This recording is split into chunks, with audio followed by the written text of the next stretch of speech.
సరళ డివోషనల్ వర్డ్కు స్వాగతం. ఈరోజు మనం శ్రీ లలిత సహస్రనామ స్తోత్రంలో శ్లోకము 12లోని 2 నామాల యొక్క భావాలు తెలుసుకుందాము. 12వ శ్లోకము.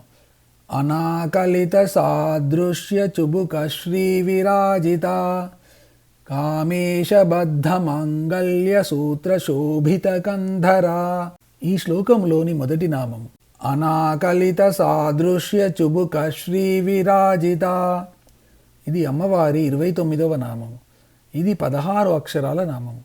ఈ నామంతో అమ్మవారికి నమస్కరించేటప్పుడు అనాకలిత సాదృశ్య చుబుక శ్రీ విరాజితాయై నమః అని చెప్పాలి.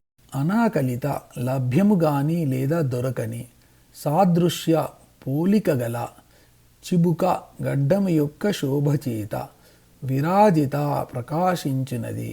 అవయవాల అందాన్ని చెప్పడానికి ఎన్నో ఉపమానాలను కవులు వాడుతూ ఉంటారు. కళ్ళకు, పెదవులకు, కనుబొమ్మలకు ఇలా అన్నిటికీ కవులు చక్కని ఉపమానాలను చెప్పగలిగారు గాని గడ్డానికి ఎవరూ సరియైన ఉపమానం చెప్పలేకపోయారు. సౌందర్యలహరిలో శంకర భగవత్పాదులు కూడా 63వ శ్లోకమైన కరాగ్రేణ సృష్టము అనే శ్లోకంలో కథంకార భ్రూమస్తవ చుబుక మౌపమ్యరహితం, ఉపమానం చెప్పడానికి ఏదీ లేని నీ గడ్డం యొక్క అందాన్ని గురించి ఏమి చెప్పగలను అని అంటూనే కొద్దిగా ప్రయత్నించి నీ ముఖం అనే అద్దానికి క్రింద పట్టుకోవడానికి ఉండే పిడిలాగా ఉన్నదని ఏదో ఒక ఉపమానం చెప్పారు. ఈ ఉపమానం చెప్పడంలో ఒక చిత్రమైన సూచన ఉంది. అద్దంలో ఏర్పడే అమ్మవారి గడ్డం యొక్క ప్రతిబింబంతోనే అమ్మవారి నిజమైన గడ్డాన్ని పోల్చగలిగేది. మిగిలిన ఉపమానాలు సాటిరావు అనేది ఈ సూచన. విశ్వం దర్పణ బిందు మాన నగరి అనే శ్లోకాన్ని బట్టి మనం చూస్తున్న మొత్తం విశ్వం అంతా పరమేశ్వరుని ప్రతిబింబమేనట. ఆ ప్రతిబింబాన్ని ఏర్పరిచేది అమ్మవారి ముఖము అనే అద్దమట. అంటే అమ్మవారి ముఖం అనే దర్పణములో ఏర్పడే విశ్వరూపుడైన అయ్యవారి బింబం తాలూకు ప్రతిబింబాలమయంగా సమస్త సృష్టిని పోల్చుకోవాలన్నమాట. బింబం ఒక్కటే, ప్రతిబింబాలు ఎన్నెన్నో ఏర్పడవచ్చు. ఆ ప్రతిబింబాలే వివిధ రకాల జీవులు.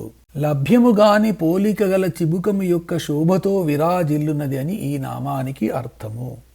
ఈ శ్లోకంలోని 2వ నామము చివరి నామము కామేశ బద్ధ మాంగళ్య సూత్ర శోభిత కంధరా. ఇది అమ్మవారి 30వ నామము. ఇది 16 అక్షరాల నామము. ఈ నామంతో అమ్మవారికి నమస్కరించేటప్పుడు కామేశ బద్ధ మాంగళ్య సూత్ర శోభిత కంధరాయై నమః అని చెప్పాలి.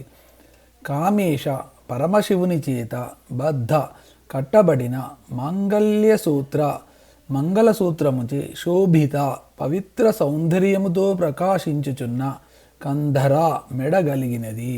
అమ్మవారి మెడ పరమశివుడు కట్టిన మంగళసూత్రము చేత పరమ రమణీయంగా శోభిల్లుతోందట. పెళ్లి జరగంగానే వధువుల మెడలకు ఈ మంగళసూత్రంతో కళ పెరుగుతుంది. పవిత్రత, వ్యక్తిత్వము, బాధ్యతలతో కూడిన సౌందర్యము ద్యోతకమవుతుంది. మంగళసూత్రము వివాహానికి చిహ్నము. పూర్వము శివపార్వతుల వివాహాన్ని కోరి మన్మధుడు బాణం వేస్తే వివాహానికి విముఖుడైన శివుడు తన కంటి మంటతో ఆ మన్మధుణ్ణి కాల్చివేశాడు.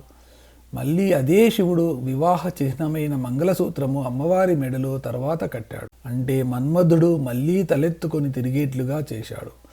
అంటే సృష్టికి సంబంధించిన కామము పునర్జీవనము పొందిందని అర్థం. మెడ కంఠము వద్దనే విశుద్ధి చక్రము ఉంటుంది. ఇది వాక్కుకు సంబంధించిన చక్రము. వాక్కు అక్షర సంబంధమైంది, అనగా నశించనిది. ఈ సూత్రము కూడా అలాగే ఈ వధూవరుల ప్రేమ బంధము నశించకుండా ఉండాలని సూచిస్తుంది. ఈ విశుద్ధి చక్రం వద్ద 2 దళాల పద్మం ఉంటుంది.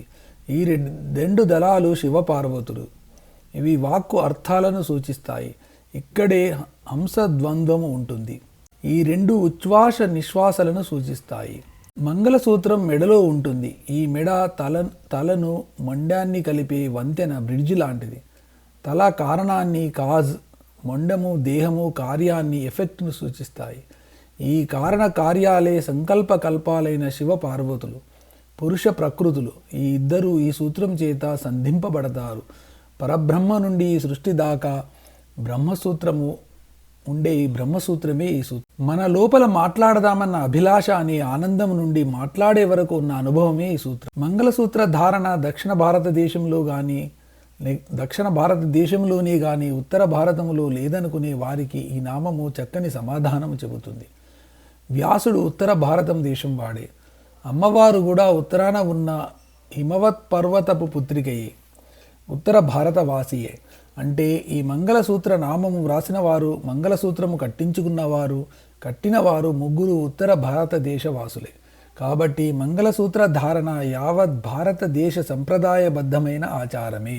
వివాహాల్లో మంగళసూత్ర ధారణ జరగబోయే ముందు ఈ లలిత సహస్రనామ స్తోత్రంలోని శ్రీమాత అనే మొదటి నామము నుండి కామేశబద్ధ మంగళ్య సూత్ర శోభిత కంధర అనే 30వ నామం దాకా చెప్పి సూత్రధారణ కార్యక్రమాన్ని నిర్వహిస్తే సందర్భ శుద్ధి కలిగి నూతన వధూవరులకు ఆ శివపార్వతుల పవిత్ర శుభాశీస్సులు నిండుగా ఉంటాయి. పరమశివుని చేత కట్టబడిన మంగళసూత్రముచే శోభిల్లు కంఠము కలిగినది అని ఈ నామానికి అర్థము.